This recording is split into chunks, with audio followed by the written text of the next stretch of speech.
فاتقوا الله حق تقاته ولا تموتن إلا وأنتم مسلمون.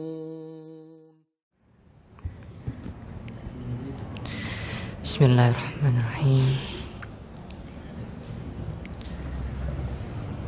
Assalamualaikum warahmatullahi wabarakatuh.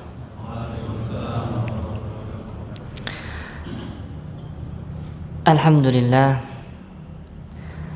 alladzi bi ni'matihi tatimmus shalihat. Wassalatu wassalamu ala habibina wa nabiyyina Muhammad ibn Abdillah wa ala alihi wa ashabihi wa man sara ala nahjihi wastanna bi sunnatihi ila yaumiddin. Allahumma inna nas'aluka ilman nafi'an wa rizqan tayyiban wa amalan mutakabbalan. Allahumma anfa'na bima 'allamtana wa 'allimna ma yanfa'una wa zidna ilman. Allahumma ati nufusana taqwaha wa zakkiha anta khairu man zakkaha anta waliyuha wa maulaha. Allahumma faqihna fid din. Allahumma rzuqna al-ikhlas fil aqwali wal a'mal. Allahumma amin. Bapak ibu saudaraku sekalian, yang semoga senantiasa diberikan taufik dan hidayah oleh Allah Subhanahu wa taala agar kita terus senantiasa istiqomah di atas ketaatan kepada Allah Subhanahu wa taala. Gimana kabarnya bapak-bapak ibu sekalian? Alhamdulillah sehat. Abu Taufik, Abu Sinten Pak? Abu Syuhada. Masya Allah, barakallahu fikum Pak Abu Syuhada. Nah, alhamdulillah bapak ibu. Sore ini saya berbahagia sekali bisa bertemu dengan bapak ibu sekalian, saudara-saudaraku sekalian yang Allah pilih di antara kaum muslimin yang ada di Jember ini untuk bisa menghadiri majelis ilmu. Bapak ibu percaya mboten? Kalau bapak ibu itu pilihan Allah, percaya mboten? Percaya Pak, dipilih sama Allah Subhanahu wa taala, dimudahkan langkahnya untuk menghadiri taman-taman surga. Bapak ibu, kita di malam hari ini insya Allah di setiap hari Rabu malam Kamis nih. Malam Kamis apa ini Pak? Kliwon, Pon apa Pahing? Nggak tahu saya. Apa Pak Adam? Legi. Yes, pokoknya malam Kamis ya Pak ya. Malam Kamis, mudah-mudahan Allah Subhanahu wa taala memberikan kita keistiqomahan. Kita ngaji bareng, belajar bareng. Apa yang kita pelajari Bapak Ibu sekalian? Sampun ngertos nggih? Apa yang kita mau ngaji apa nih Pak? Apa? Tadabbur Quran, Masya Allah nggih. Insya Allah pada malam Kamis itu kita sama-sama belajar. Kita sama-sama belajar nggih Pak. Sama-sama belajar memahami Al-Quran, memahami kitab sucinya umat Islam, yang mana kitab suci itu ada di rumah-rumah kita insya Allah. Kitab suci itu kalau di rumah kita sekarang ini, kalau boleh saya tanya, berdebu atau enggak berdebu nih Pak? Pernah kepegang atau enggak kepegang nih Pak? Kepegang insya Allah Pak nggih? Kepegang insya Allah ya. Ya, minimal kepegang walaupun nggak keambil ya, kepegang. Iya. Jadi Bapak Ibu, seandainya saya kasih permisalan, Bapak Ibu atau Bapak ya, atau anak-anak muda misalnya, lagi main lagi pecinta alam. Suatu ketika melewati sebuah kampung. Di kampung itu penduduk itu bilang, "Mas, setelah ini Mas itu akan melewati sebuah hutan belantara. Tapi Mas, setelah itu ada kampung lagi, Mas. Kampungnya indah banget. Atau pemandangannya indah banget di situ. Di seberangnya hutan itu pemandangannya indah banget, Mas. Nggak rugi insya Allah, Mas, kalau mau ke sana nggak rugi. Tapi saya kasih petunjuk nih, Mas. Saya kasih peta. Ya, saya kasih peta. Tolong Mas pahami, pelajari peta ini. Ini peta, ini hutan. Hutan ini banyak jalannya. Maksudnya banyak jalan menuju pemandangan tadi. Tapi kalau salah jalan, dia bisa menggiring Mas itu, Mas misalnya sana Sona ya. Mas Sona bisa nyemplung jurang kalau nggak hati-hati. Tapi Mas, ini jalannya banyak menuju sana itu. Yang penting Mas ikut peta ini. Oke Mas, oke Pak, terima kasih atas informasinya. Oke, petanya dibawa.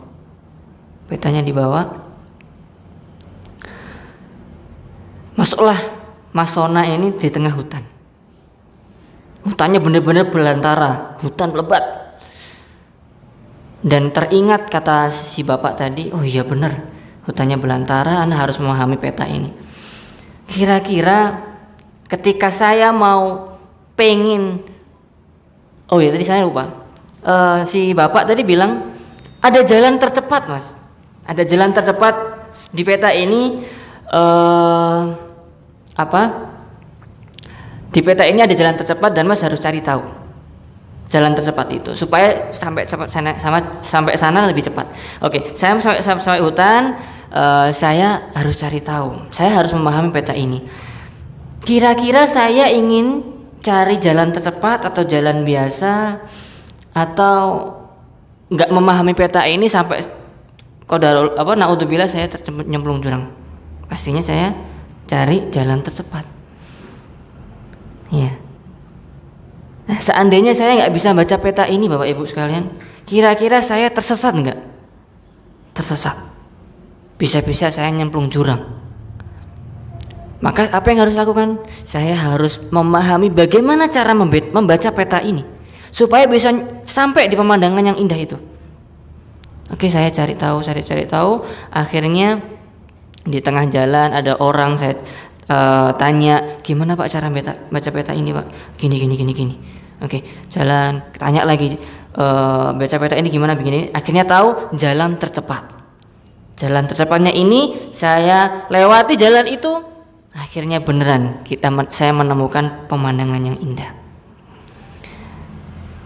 Bapak Ibu sekalian, saya sengaja membuat permisalan. Itulah permisalan yang semoga mendekati apa yang sedang dirasakan oleh seorang hamba ketika di dunia.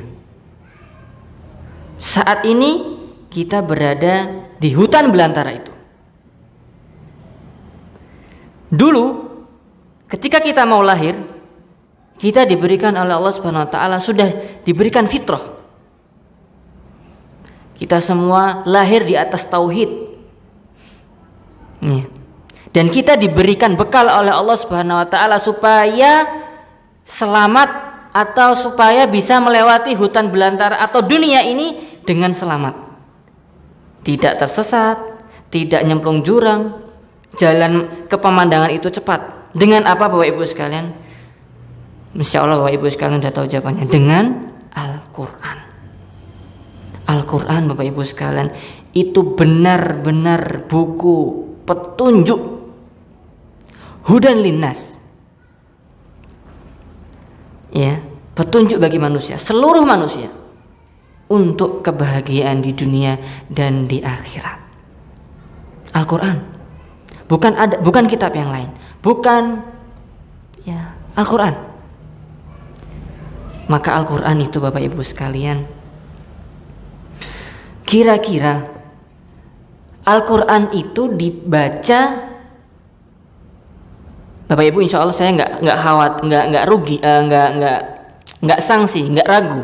Kalau Bapak Ibu sekalian itu insya Allah baca Al-Quran. Namun pertanyaan besarnya, apakah yang kita baca itu kita pahami? Bapak Ibu, coba renungkan masing-masing. Apakah yang kita baca itu kita pahami? Tuh, insya Allah kita besok di bulan Ramadan kita akan punya cita-cita atau punya keinginan besar untuk menghatamkan Al-Quran, ya enggak? Insya Allah bulan Ramadan itu syahrul Quran. Oke, Bapak Ibu sekalian. Dari sekarang kita sudah punya ancang-ancang, insya Allah bulan Ramadan anak akan hatamkan Al-Quran 2 kali, 3 kali. Namun ada nggak kira-kira dari kita yang punya cita-cita, keinginan, anak besok di Ramadan anak ingin baca atau anak ingin memahami Al-Quran? Bapak Ibu, kira-kira apa sih tujuan Allah menurunkan Al-Quran?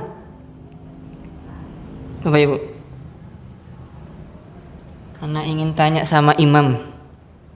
Mas imam tadi boleh nggak bacakan? Anak insya Allah Bapak Ibu di kajian tafsir ini akan anak butuh qari. Ya, nanti Mas Imam ini selalu hari Rabu di sini. Iya, berarti selalu menemani saya di kajian. Anak pengen Mas Sinten Mas? Mas Niam. Mas Niam bantuin anak buat baca ayat. Karena bacaan Mas Niam pasti jauh lebih bagus daripada bacaan anak. Ya, jadi Mas Niam jangan jauh-jauh dari anak, tolong mendekat. Tolong bacakan surat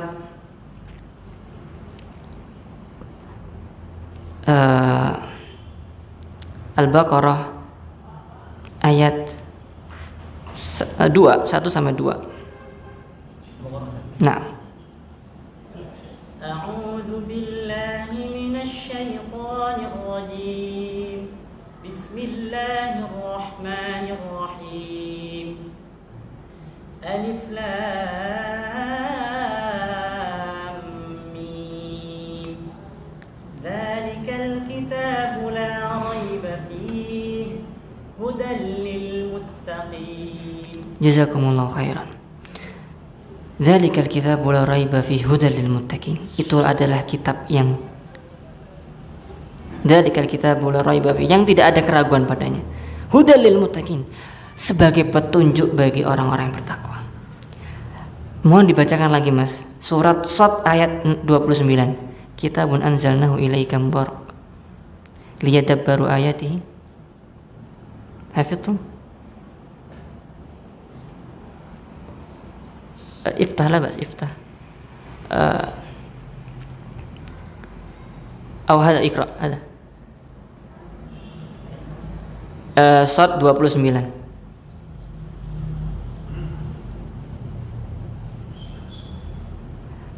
Ada 2 ayat yang ana pengen bacakan sebagai pengantar. Wajah tuh. Nah. Bismillahirrahmanirrahim. Kitabun anzalnahu ilaika mubarakun liyadabbaru ayatihi wa liyatadhakkara ulul albab. Jazakallahu khair. Nah, ini ayat kedua yang anak ingin Bapak Ibu sekalian tahu. Ayat ini adalah dalil, adalah bukti tujuan diturunkannya Al-Quran. Mas Niam mungkin besok-besok siapkan apa yang Anda baca, ada artinya kan?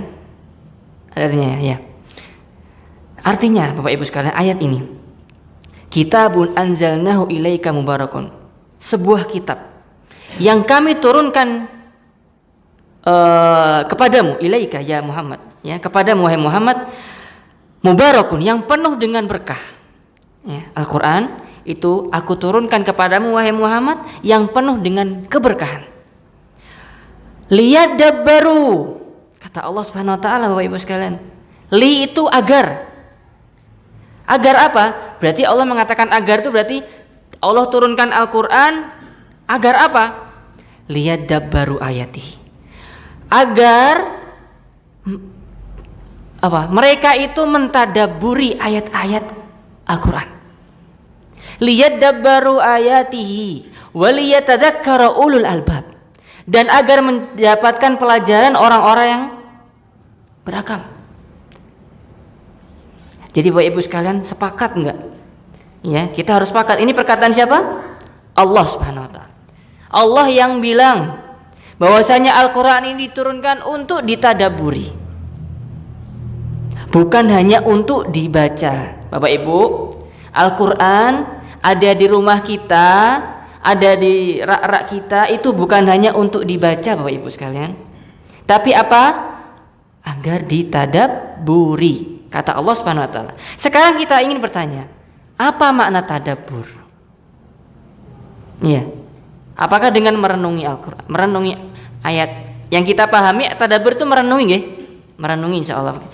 Tapi apa sih makna merenung itu? Masa merenung gini? Oh iya. Merenung doang. Apa arti merenung?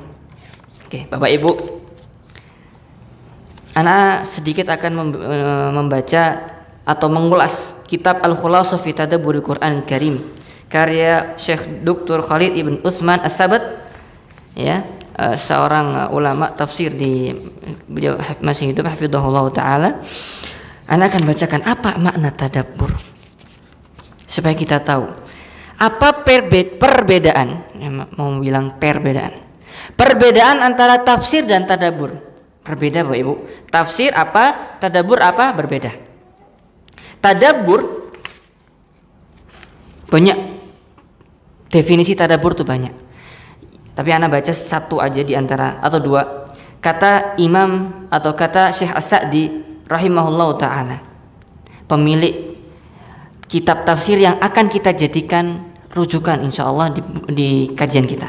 Beliau mengatakan huwa ta'ammul fi ma'anihi wa tahdikil fikri fihi wa fi mabadihi wa awaqibihi wa lawasimi dzalik. Beliau mengatakan tadabbur itu adalah dengan merenungi makna-makna Al-Qur'an dan melihat atau memikirkan dan melihat dan memikirkan apa yang terkandung dalam makna tersebut.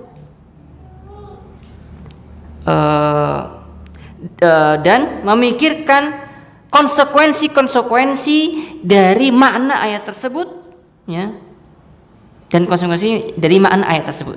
Ini definisi dari beliau. Anda akan bawakan definisi yang lain yang mirip dan menguatkan.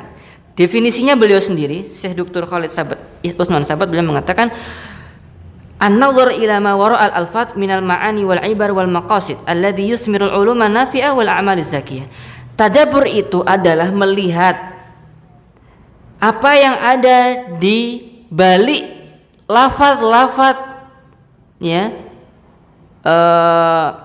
Al-Qur'an yang mana terkandung di dalamnya makna-makna dan pelajaran-pelajaran yang terkandung dalam lafaz tersebut, yang membuahkan ilmu-ilmu yang bermanfaat dan amalan yang mulia. Kesimpulannya Bapak Ibu sekalian, tadabbur itu adalah merenungi makna dan merenungi konsekuensi dari makna tersebut untuk kita amalkan, untuk membuahkan hasil dari renungan tadi. Jadi bukan hanya renungan, okay? Tadabbur itu bukan hanya renungan tok, tapi harus membuahkan buah, membuahkan amalan, membuahkan ilmu yang bermanfaat dan amalan. Jadi insya Allah tujuan kita belajar tafsir ini adalah untuk tadi. Tujuannya adalah kita tahu apa sih yang harus diamalkan dari ayat-ayat yang kita akan baca dan kita amalkan. Tapi kita nggak tahu gimana cara bisa tadabbur. Apakah kita seorang ulama? Apakah kita langsung bisa tahu baca Arabnya, terus kita bisa paham, terus kita bisa tahu maknanya? Jadi karena kita untuk mentadaburi itu Bapak Ibu sekalian butuh dengan tafsir. Lalu apa itu tafsir? Tafsir adalah sebuah ilmu yang dia membahas yang dia membahas makna-makna dari firman Allah Subhanahu wa taala dengan kemampuan manusia. Maksudnya para ulama itu mengusahakan mengungkapkan apa yang dimaksud Allah Subhanahu wa taala dari ayat itu. Dengan istihad, dengan dalil dengan Al-Qur'an dan Sunnah, dengan istihad.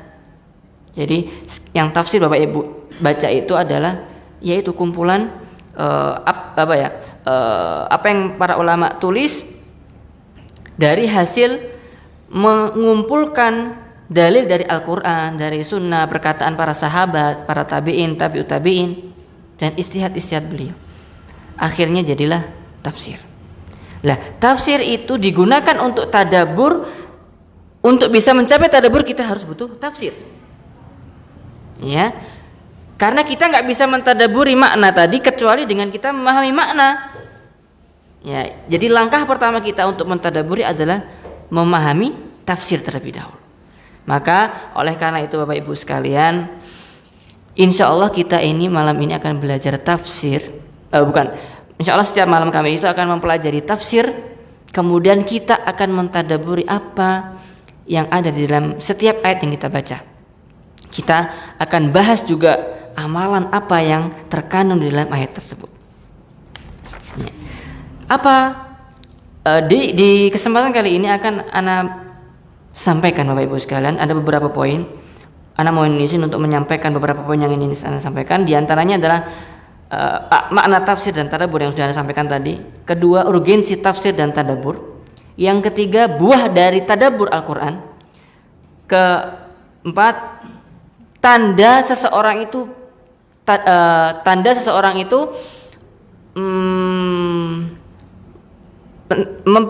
berpengaruh dari tadabburnya itu. Jadi apa tanda seorang itu tadabburnya mempengaruhi diri dia? Apa tandanya? Kemudian ada syarat-syarat tadabbur. Kemudian Anda akan sampaikan yang terakhir itu metode kajian tafsir kita nanti gimana. Insyaallah di akhir akan Anda sampaikan metode kajian tafsir kita supaya punya gambaran apa yang harus disiapkan, apa yang harus Bapak Ibu siapkan. Bapak Ibu sekalian, apa urgensi dari tadabbur? Iya, urgensi dari tadabbur itu Bapak Ibu sekalian, yang pertama bahwasanya Allah Subhanahu wa taala itu menjadikan tadabbur itu adalah tujuan diturunkannya Al-Qur'an. Sudah urgensi satu ini aja sudah cukup untuk menjadikan kita harus belajar tafsir, harus memahami Al-Qur'an. Jelas Allah mengatakan di Al-Qur'an, kitabun anzalnahu ilaika mubarakun liyadabbaru ayatihi wa liyatadzakkara ulul albab. Itu yang pertama. Sudah jelas.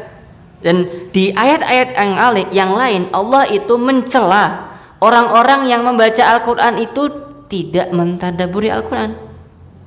Coba Mas baca surat afala yatadabbaruna al-Qur'ana am ala qulubin aqfaluha. Baca dengan tartil Mas. Surat Muhammad ayat 24. Biar antum enggak nyari maksudnya. Ana bacakan tadi.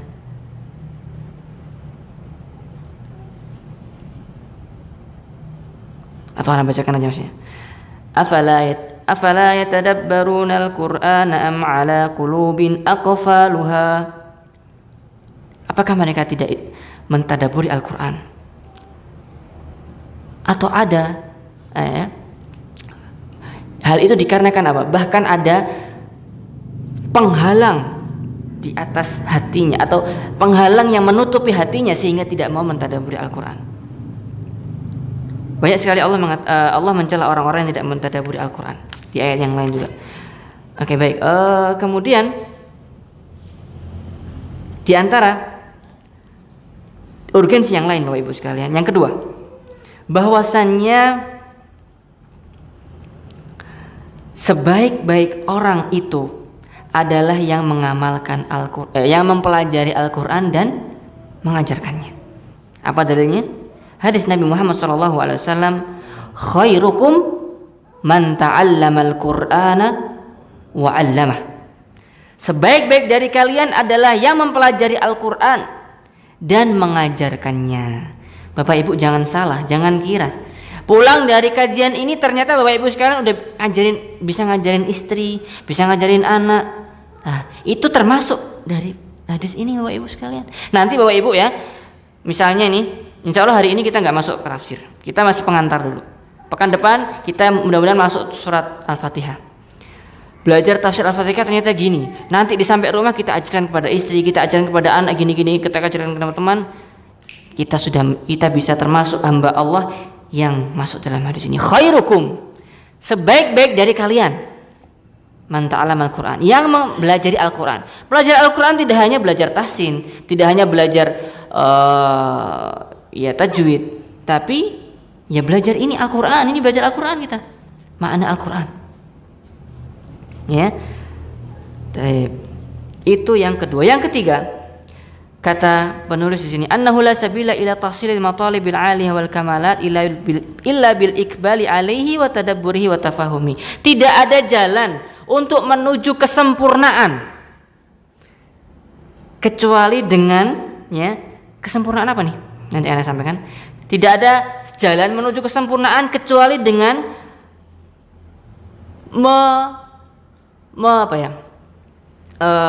mengerahkan hati kita atau mengerahkan kemampuan kita atau memberikan perhatian kepada Al-Qur'an dan mentadaburinya dan memahaminya. Kesempurnaan apa yang dimaksud? Kata Ibnu Qayyim rahimahullah. Ya, panjang perkataan beliau tapi anak ingin ringkas. Sejatinya manusia itu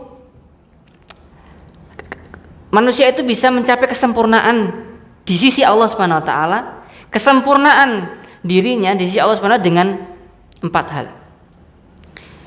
Bapak Ibu sekalian hafal surat Al-Asr nggih? Wal 'asr innal insana lafi khusr illa alladziina amanu wa 'amilus shalihat wa tawassaw bil haqq wa tawassaw bis sabr. Sesungguhnya manusia itu rugi kecuali yang melakukan 4 hal. Ya. Nah, 4 hal inilah yang menjadikan manusia itu sempurna Bapak Ibu sekalian. 2 yang pertama itu menyempurnakan dirinya sendiri. 2 yang kedua itu menyempurnakan orang lain. Sehingga kalau manusia itu menyempurnakan 4-4-nya ini, maka dia menjadi manusia yang sempurna di sisi Allah Subhanahu wa taala. Apa itu? Yang pertama, menjadi orang yang beriman. Insya Allah kita sudah beriman. Namun kita diperintahkan untuk menyempurnakan iman itu. Pelajaran kajian yang kemarin ya Pak An, jaga dan rawat aku. Bapak Ibu mungkin bisa di cek atau disimak di lorong Paradisa ya Mas Ragil ya. Ada kajian jaga dan rawat aku.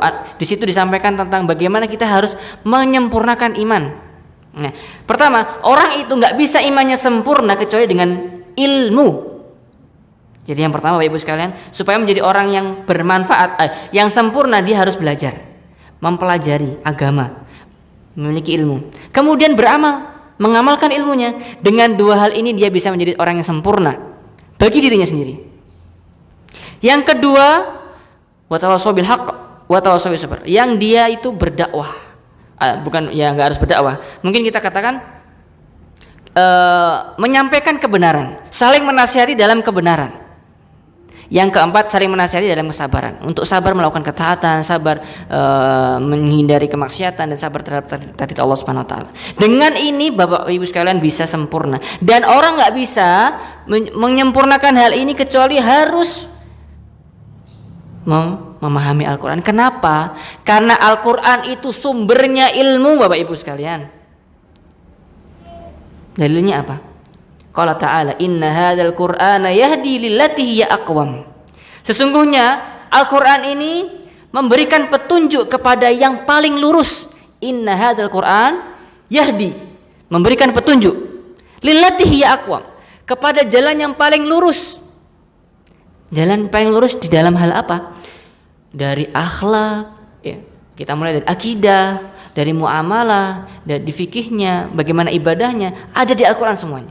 Maka sumber ilmu itu di Al-Quran. Anak cukupkan. Yang selanjutnya, mempelajari Al-Quran itu di antara jalan untuk mengenal Allah Subhanahu wa taala lebih dekat. Orang yang semakin mengenal Allah, maka dia akan semakin mencintai Allah Subhanahu wa taala. Tapi kalau orang enggak kenal sama Allah, dia enggak bisa cinta sama Allah Subhanahu wa taala. Gimana dia bisa cinta dengan orang yang tidak kenal? Gimana dia bisa mencintai Allah ketika dia tidak tahu asma wa sifat, tidak tahu nama-nama dan sifat-sifat Allah yang maha mulia? Tidak bisa. Oke, ana lanjut. Yang keempat, buah dari tadabbur Al-Quran. Manfaat, benefit dari seseorang itu mentadabburi Al-Quran, Bapak Ibu sekalian. Yang pertama, mentadabburi Al-Quran itu menumbuhkan keyakinan dan menambah keimanan. Orang ketika memahami makna Al-Quran, memahami, Bapak Ibu, Al-Quran itu apa sih? Kalamullah. Apa kalamullah? Firman Allah. Perkataan Allah, bukan perkataan manusia. Allah Subhanahu wa taala yang menciptakan kita, yang memberikan rezeki kepada kita, yang Masya Allah, perkataan Allah, Bapak Ibu sekalian. Tidak ada keraguan dalam Al-Quran. Kita pelajari. Semakin kita membaca Al-Quran, semakin menambah keyakinan kita, menambah keimanan kita. Yang kedua, dengan mentadabburi Al-Quran, buahnya adalah kita bisa memahami, mengamalkan Al-Quran dari perintah-perintah Allah, dari larangan-larangan Allah yang harus kita hindari. Ya. Yang ketiga, mentadabburi Al-Quran itu jalan agar kita bisa mengambil pelajaran, mengambil nasihat dari kisah-kisah orang terdahulu, kisah-kisah kaum terdahulu. Banyak kisah kaum Ad, kaum yang dibinasakan Allah, kaum Fir'aun, Raja Fir'aun dan sebagainya.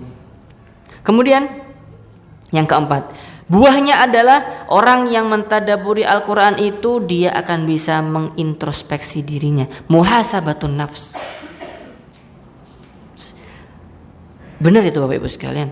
Coba buktikan ketika Bapak Ibu sekalian itu baca Al-Quran dengan memahami maknanya, itu akan bisa mengajak diri kita itu introspeksi. Aduh ya Allah, anak kurang ini, anak belum melakukan ini dan itu, anak masih melakukan banyak dosa dan sebagainya. Dan yang selanjutnya masih banyak ternyata sebenarnya. Di antara tadabbur Al-Quran itu sebab terkuat, sebab paling besar untuk melembutkan hati. Bapak Ibu, siapa yang merasa hatinya keras? Di antara hati keras itu Bapak Ibu sekalian, kalau dinasihatin nggak mempan. Kalau dikasih diingatkan orang itu merasa apa sih? Kenapa ana harus mendengarkan antum? Siapa antum? Bendal. Kalau dinasihatin itu bendal. Ya. Jadi kalau ada orang main bola itu mental gitu Bapak Ibu sekalian. Ya mental ke tembok gitu. Itu orang, bagikan orang dinasihatin mental. Nasihat ketika kita nggak ngaruh ke hati kita, bukti hati kita keras. Siapapun yang beri nasihat Bapak Ibu sekalian, kalau ada kesombongan itu nggak mau menerima. Karena sombong itu apa? Batarul haq wa ghamtun nas, menolak kebenaran. Bapak Ibu sekalian, kata Ibnu Qayyim, ana baca ya, bahwasannya kata beliau, membaca Al-Quran dengan memahami itu lebih baik daripada membaca dengan khatam tanpa memahami. Membaca satu ayat Al-Quran, kata Ibnu Qayyim, membaca satu ayat Al-Quran dengan memahami ayat tersebut itu lebih baik daripada membaca Al-Quran penuh khatam tanpa memahami.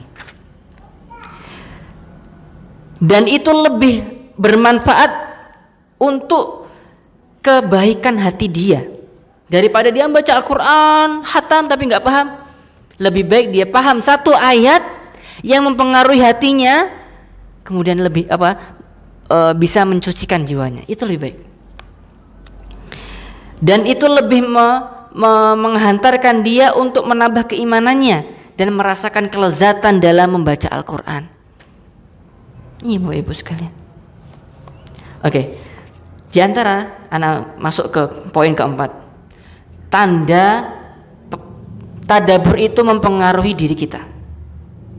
Misalnya nih, kita sudah mencoba memahami Al-Quran, ya, terus kita mencoba mentadaburi, apa pengaruh nggak sih tadabbur itu pada diri kita? Di antara pengaruhnya adalah yang pertama, ketika kita membaca kita ada pengaruh seperti misalnya menangis, seperti misalnya introspeksi, ya, al-ta'assur bima yaqra wal khusyu' inda qiraatihi wa sama'i. Khusyuk ketika kita membaca Al-Qur'an dan ketika kita mendengarkan Al-Qur'an. Itu tanda kita berpengaruh tadabbur itu. Yang kedua, adanya perhatian, ya, ketika kita mendengarkan Al-Quran yang kita tidak menyibukkan diri kita dengan hal lain. Tuh Bapak Ibu sekalian, kita sering nggak sih kalau ada Al-Quran kita masih sibuk dengan yang lain? Padahal Al-Quran itu kata Allah Subhanahu Wa Taala, wa idza quri'al Qur'anu fastami'u lahu wa ansitu la'allakum turhamun. Apabila dibacakan Al-Quran, fastami'u lahu, maka perhatikan, simak baik-baik, wa ansitu, diam, la'allakum turhamun, agar kamu dirahmati Allah Subhanahu Wa Taala. Ya, kalau orang itu tahu manfaat tadabbur dan dia mempengaruhi pada dirinya, maka dia akan diam ketika atau memahami. Sebentar. Yang ketiga, yang paling penting, yang menjadikan dia pengaruh dari tadabbur itu adalah dia mengamalkan apa yang dibaca dia di Al-Quran tersebut. Al-amalu bima yad'u ilaihi wal kafu amma yasjuru anhu. Ketika Allah melarang sesuatu, dia langsung sami'na wa ta'na. Aku dengar dan aku taati ya Allah. Ketika Allah memerintahkan sesuatu, sami'na wa ta'na. Aku dengar dan aku taat ya Allah. Amalkan, itu pengaruh dari tadabbur. Mungkin adzan dulu Pak nggih. Nggih, adzan dulu, saya izin, masih ada dua poin sebentar. Mudah-mudahan Bapak Ibu sekalian berkenan untuk mendengarkan lanjutannya. Mungkin bisa tafadhol, bisa ingin dikumandangkan adzan terlebih dahulu. Allahumma shalli ala Muhammad wa ala ali Muhammad. Bapak Ibu sekalian, alhamdulillah wassalatu wassalamu ala Rasulillah wa ala alihi wa ashabihi wa mawalah. Wa ba'd. Bapak Ibu, saya izin melanjutkan 2 poin lagi, ya. Yang sebelum terakhir, ya. Berapa? Kelima, ya. Kelima, syarat tadabbur. Gimana, apa syarat agar tadabbur itu berhasil? Agar tadabbur itu bisa kita lakukan. Apa yang harus kita penuhi supaya kita bisa mentadabburi Al-Quran? Syaratnya ada 3 Bapak Ibu sekalian. Syarat yang pertama, kita harus menyiapkan hati kita. Tadabbur itu akan bisa berhasil ketika pemilik hati tersebut memiliki hati yang bisa menerima ilmu, ya. Hatinya hidup, hatinya bersih, hatinya hidup. Al-qalbu idza kana raqiqan layyinan kana qabuluhu lil ilmi sahlan yasiran. Hati itu Bapak Ibu sekalian, kalau hatinya itu lembut, hatinya itu bersih, maka dia akan mudah untuk mendapatkan ilmu. Dan ilmu itu akan menetap di dalam hati tersebut. Dan sebaliknya, ketika hati itu keras, maka ilmu itu akan susah masuk ke dalam pemilik hati yang keras. ke dalam hati yang keras, susah. Hati yang keras itu karena apa? Karena sombong, karena maksiat. Nanti akan Anda bacakan apa yang menjadi penghalang-penghalang seseorang mendapatkan ilmu dan atau juga termasuk adalah tadabbur Al-Qur'an. Jadi kita harus memiliki hati yang bersih. Hati yang semakin bersih hati seseorang, maka dia akan semakin bisa merenungi apa makna yang terkandung di dalam Al-Qur'an. Makanya orang itu kenapa berbeda-beda Bapak Ibu sekalian, bisa mengetahui hikmah di dalam sebuah ilmu. Pandangannya itu jangka panjang, pandangannya itu jauh. Orang nggak kepikiran ke sana, dia ke sana. Perbedaannya diantaranya karena kebersihan hatinya. Yang mana kebersihan hati itulah yang Allah sehingga Allah beri taufik untuk bisa paham apa yang ada di balik semua itu. Sesuatu orang yang masih kabur, dia bisa melihat apa yang kabur tadi karena kebersihan hatinya. Gitu Bapak Ibu. Kayak nggak jadi. Kayak orang ada kabut, tapi nggak semua senter bisa nembus kabut kan ya. Senter yang lampu yang kuning ya. Lampu kalau putih nggak bisa nembus kabut kan? Ya bisa. Intinya seorang itu orang lain melihatnya itu kabur, nggak tahu apa ini, hikmah ini. Tapi ada orang yang karena bersih hatinya dia bisa tahu. Itu Bapak Ibu sekalian. Intinya kita harus membersihkan hati supaya bisa ilmu itu masuk ke dalam hati kita. Oleh karena itu boleh mengatakan wa min huna kana sahabatu yata'allamuna al-imana qabla al-Qur'an. Oleh karena itu Bapak Ibu sekalian, dahulu para sahabat Nabi Muhammad SAW itu mempelajari iman terlebih dahulu sebelum Al-Quran. Para sahabat itu imannya kuat, imannya benar, imannya lurus terlebih dahulu, baru mendapatkan Al-Quran, sehingga Al-Quran itu bisa menambah keimanannya. Kata Jundub ibn Abdullah radhiyallahu anhu, salah satu sahabat Nabi Muhammad SAW, kunna ma'an Nabi SAW wa nahnu fatayan fata'allamna al-imana qabla an nata'allama al-Qur'an summa ta'allama al-Qur'an fazdadna bihi imanan.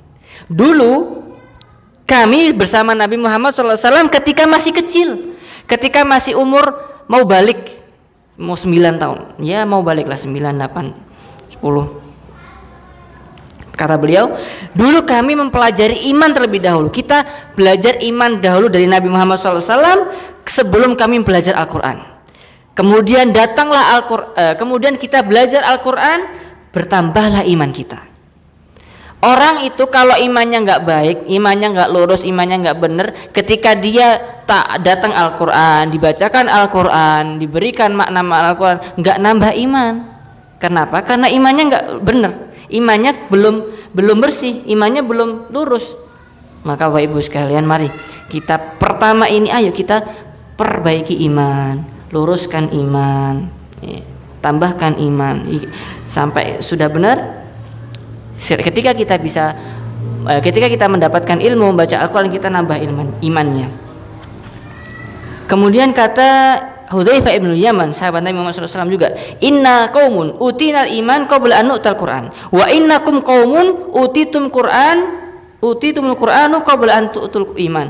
Dulu kami adalah sebuah golongan manusia yang diberikan iman terlebih dahulu sebelum Al-Qur'an. Para sahabat itu dikasih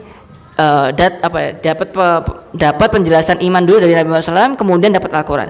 Sedangkan kalian, ya kita ini, itu adalah kaum yang datang Al-Quran sebelum kita memperbaiki iman. Ya kita ini nggak perhatian karena Bapak Ibu sekalian dengan iman. Akhirnya kita nggak pengaruh, akhirnya Al-Quran itu kurang memberikan pengaruh. Coba sekarang kita introspeksi, ada nggak pengaruh ketika kita baca Al-Quran? Paham nggak kita dengan Al-Quran? Mempengaruhi diri kita atau tidak? Oke. Syarat yang kedua adalah tadi yang pertama adalah memiliki hati yang bersih. Yang kedua adalah mengamalkan apa yang seharusnya kita lakukan terhadap Al-Quran, yaitu al-istima' awil qira'ah ma'a huduril qalb, yaitu menyimak dan membacanya dengan menghadirkan hati. Ya, kita menyimak itu ya seperti yang kita katakan tadi, Allah berfirman wa idza quri'al qur'anu fastami'u lahu wa ansitu la'allakum turhamun. Ini kata Allah Subhanahu wa taala, kita disuruh menyimak Al-Qur'an. Dan menyimak itu seperti apa? Menyimak itu Bapak Ibu sekalian, al-istima' yaitu dengan memberikan pendengaran kita untuk Al-Qur'an, menghadirkan hati kita, ya, dan mentadaburi, merenungi apa yang kita dengar. Bukan kita dengar tok, tapi kita usahakan apa yang dibaca. Alhamdulillahi Rabbil Alamin. Kita paham gak ketika imam baca Al-Fatihah ketika sholat? Ar-Rahmanir Rahim. Paham gak dengan Ar-Rahmanir Rahim? Maliki Yaumiddin. Apa artinya Maliki Yaumiddin? Kalau kita benar-benar istima', kita berusaha mentadaburi apa makna Al-Quran tersebut. Terus ansitu apa insat itu adalah dengan meninggalkan ngomong. Jadi orang kalau dengarkan Al-Quran, kalau masih ngomong berarti dia belum mengamalkan ayat tadi. Wa ansitu, enggak mengamalkan. Karena insat itu adalah dengan diem dan meninggalkan kesibukannya. Kemudian Bapak Ibu sekalian, berapa menit lagi Bapak? Terus syarat ketika kita membaca Al-Quran kita harus memilih waktu juga. Ya, tadi kan menyimak kemudian membaca. Membaca itu kita harus menyiapkan diri ketika membaca Al-Quran. Dengan cara apa? Memilih waktu. Kapan waktu yang tepat untuk membaca Al-Quran? Kapan waktu yang tepat? Keadaan yang tepat ketika membaca Al-Quran, baik itu mungkin ketika sholat kita mentadaburi atau di luar sholat, mana yang bagi kita itu lebih bisa mentadaburi Al-Quran. Kemudian di antara cara kita bisa membacanya dengan benar, mengosongkan hati kita dari kesibukan. Jadi kosongkan dulu dari kesibukan kerjaan, kesibukan utang dan sebagainya ya. Terus Bapak Ibu sekalian, di antara syarat yang ketiga ya, mana tadi Bapak Ibu?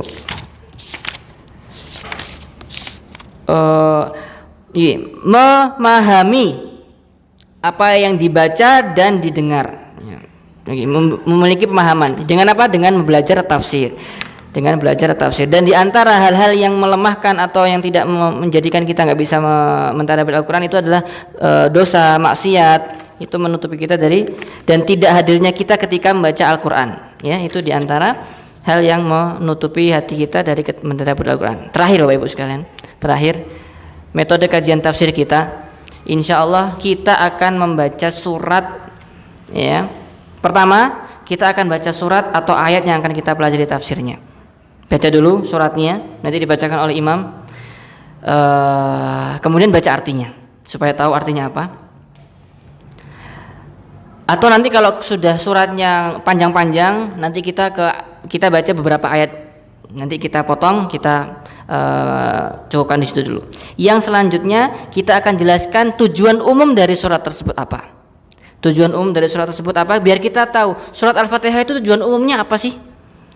Kita bisa punya gambaran kenapa diurunkan Al-Quran. Tujuannya Al-Fatihah itu apa? Selanjutnya kita akan baca tafsirnya per ayat. Plus kita akan mentadaburi apa kira-kira kandungan amalan yang ada di dalam ayat tersebut. Ya, itu metode kajian kita, dan kitab yang kita jadikan rujukan insya Allah adalah kitab Tafsir As-Sa'di. Kalau Bapak Ibu punya kitab itu bisa dibawa, atau kemudian ada kitab Al-Mukhtasar fi Tafsir. Kita gunakan kitab itu untuk mencari tahu tujuan dari Al-Quran, tujuan umum dari surat tersebut. Ada kitab Asy-Syirat fi Bayani Ghoribil Quran. Anak akan baca kalimat-kalimat yang penting, ya, kalimat-kalimat penting dari setiap ayat. Kemudian ada kitab Al-Quran Tadabburun wa Amalun. Di situ akan anak berikan pengamalan-pengamalan dari ayat itu. Kemudian ada kitab Hidayatul Quran Karim, termasuk juga bagaimana kita mendapatkan pengamalan dari ayat tersebut. Mungkin itu yang bisa Ana sampaikan Bapak Ibu sekalian, dan Ana harapkan di pekan depan Bapak Ibu sekalian bisa membawa catatan, bisa mencatat apa yang kita pelajari bersama, yang semoga dengannya bisa dibaca lagi, bisa disampaikan ke orang lain, ya. Semoga Allah SWT memberikan keberkahan dari Bapak Ibu sekalian sudah bersabar mendengarkan ngaji bareng ini, ya, belajar bareng mempelajari firman Allah SWT, dan semoga Allah memasukkan kita ke dalam golongan orang-orang yang Allah ridhoi, yang Allah cintai, karena kita mencintai firman Allah. Di antara bentuk kita mencintai Allah adalah mencintai firman Allah SWT, Bapak Ibu sekalian, ya. Semoga Allah menjadikan kita golongan hamba-hambanya yang Allah cintai. Amin ya rabbal alamin. Wa sallallahu ala nabiyina Muhammad wa ala alihi washabihi ajmain. Ana sampaikan, Ana juga mohon minta maaf kalau ada kesalahan dari apa yang Ana sampaikan. Jika benar itu datang dari Allah Subhanahu wa taala, dan jika ada kesalahan itu murni dari Ana pribadi dan dari syaitan. Subhanakallahumma bihamdika asyhadu an la ilaha illa anta astaghfiruka wa atubu ilaik. Assalamualaikum warahmatullahi wabarakatuh. أوحي إليك من الكتاب وأقم الصلاة إن الصلاة تنهى عن الفحشاء والمنكر ولذكر الله أكبر والله يعلم ما تصنعون